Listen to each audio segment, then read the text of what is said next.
All right, doing some more work on the BMW. This time we are tackling the plastics of the interior, specifically speakers. Now, including the speakers is this, and that. So as I was painting everything, I painted those as well. But the main focus I am on is the speakers. So a speaker grill goes from this to this. And then the door panel is all refreshed the best I could. There's I've done all the cleaning. I haven't done the preserving and the making it look pretty and shiny stuff yet.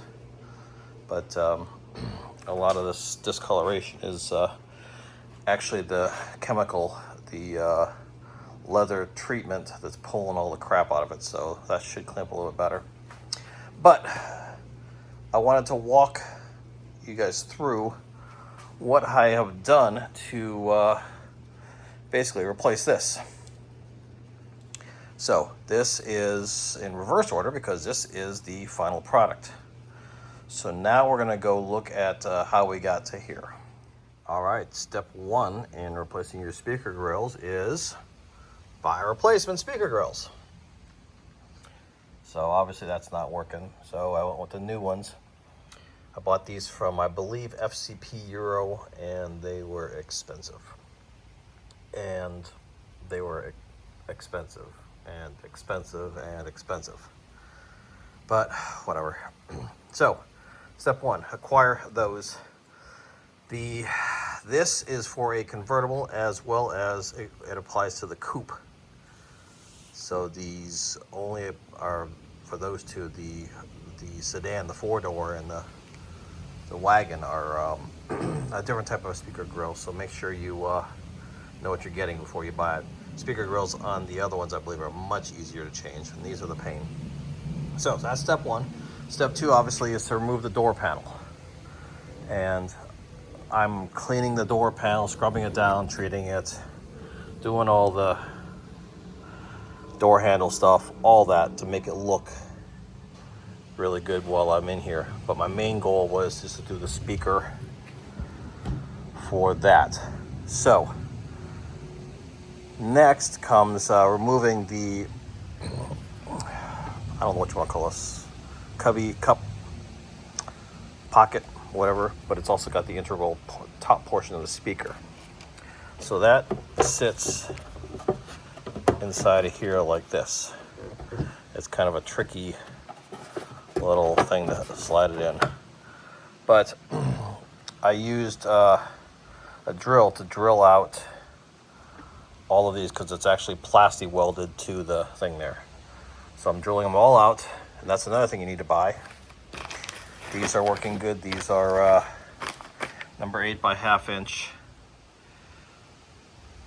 Just Phillips screws, just whatever I could find. So they seem to be thick enough and long enough to grip onto this when I put it back in. So pulled this out and then removed all the old paint and everything from here, this area. Not down in here, I didn't bother in here because you don't see that, but just this part here. I cannot for the life of me match this paint. Everyone says, oh, buy this paint, oh, buy that paint, oh, buy the other paint. Not even close. This is the closest I can get, and it is not close at all, but c'est la vie.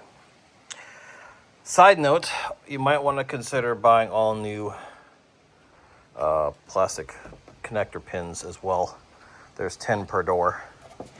So once you have this all apart and cleaned up and painted, what I did is I painted this, I want to say 3 coats of the color and then 3 coats of satin clear using the 2K paint. So then when I'm getting ready to put this back in, this is the tricky part. So it slides in like this. Of course, it's extremely hard to do single-handed. And you'll see, actually I'll show it to you here first. You'll see these little tabs here. These go into here. But These tabs actually go, can't see them, but they're in here. One's here, one's here, here. So this is part of the front part of the pocket, that they have tabs right there, up in there. And so you need to get these tabs in there as well to hold the plastic pocket to the pocket of the door. So you need about 8 to 10 different hands at the same time to do this. So what I did is I had it really loose, nowhere near going into the slots, but aligned on top of the slots. And then what I do is I come in here and I use something to squeeze it in way much lower than where it needs to be before it grabs. And I'll come back up in here and I'll pull this away a little bit. See, it's actually started to come in a bit. I want it to pull away from the piece here, because you can see it's not lined up. And so you really need to kind of work your way back and forth to get this just right.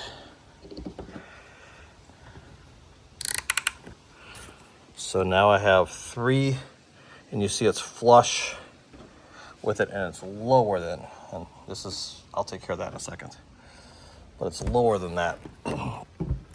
So then you come back in here, and then you just simply push this in. So as you're pushing it down, it's actually sliding into those grooves as well. Now be careful. You see how this is, the plastic is on the wrong side of the slot. So if that's the case, you have to pull it back out and redo it, like I have. And it's extremely hard to do with one hand. So I'm going to stop right now and do this and then continue on, so stand by. Okay, so literally 10 seconds later, all I did was I pried this back up in here, and then I pushed these guys down, which allowed those guys to slide into the clips. So I'll just remove the clamps. So then from here, I'm going to put all those black screws in there, and you can see this goes in like that. Now notice I have not put the speaker grill in yet. I will do that now, so I have the ability to bend this and flex this and get it in, because it's actually kind of funky how it goes in. You're going to have problems right here on this lip and here on this lip. But once you get it in, it's situated in there nicely. These are the tabs that were original from the speaker grill. I am not going to use those. I'm not going to re-plasti weld it or whatever. I'm just going to sandwich it in here. That's all I'm going to do, because it's pushed up against here. It's guided on the pins. It's pushed up against here.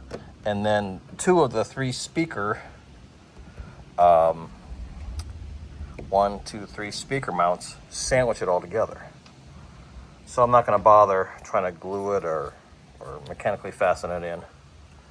But once you've got this all done, you just put it all back together again, and then you have a nice new door with these speaker grills, which, yes, they're expensive, but it makes all the difference in the world. It really does. It really makes the door look so much better.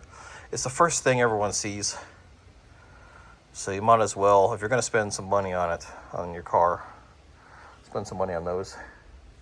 I've tried doing the junkyard thing and all, and they're all just brittle.